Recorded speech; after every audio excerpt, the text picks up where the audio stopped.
Recipes. ఈ రోజు మన ఛానల్లో బంగాళదుంప ముద్ద కర్రీ ఎలా ఉండాలో చూద్దామండి. బంగాళదుంపలు బాయిల్ చేసి ముక్కలుగా కట్ చేసుకొని ఉప్పు కారం యాడ్ చేసుకోవాలి. తర్వాత ఒక పాన్ పెట్టి ఆయిల్ వేసి ఎండుమిర్చి తాలింపులు జీలకర్ర వేసి సన్నగా కట్ చేసుకున్న ఉల్లిపాయ ముక్కలు కూడా యాడ్ చేసుకోవాలి. దీంట్లోనే కొద్దిగా కరివేపాకు వేసి ఒక 4 పచ్చిమిర్చిని పేస్ట్ చేసుకొని ఆ పేస్ట్ని కూడా దీంట్లో యాడ్ చేసుకోవాలి. ఇక పసుపు వేసి ఉల్లిపాయలను బాగా వేగనిచ్చేయాలి.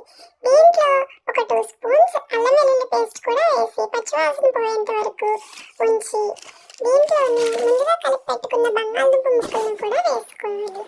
కర్రీ మొత్తం కలిసేంత వరకు కలిపి ఒక 5 మినిట్స్ పాటు మూత పెట్టి ఉంచామంటే ఎంతో టేస్టీగా ఉండే బంగాళదుంప ముద్ద కర్రీ రెడీ.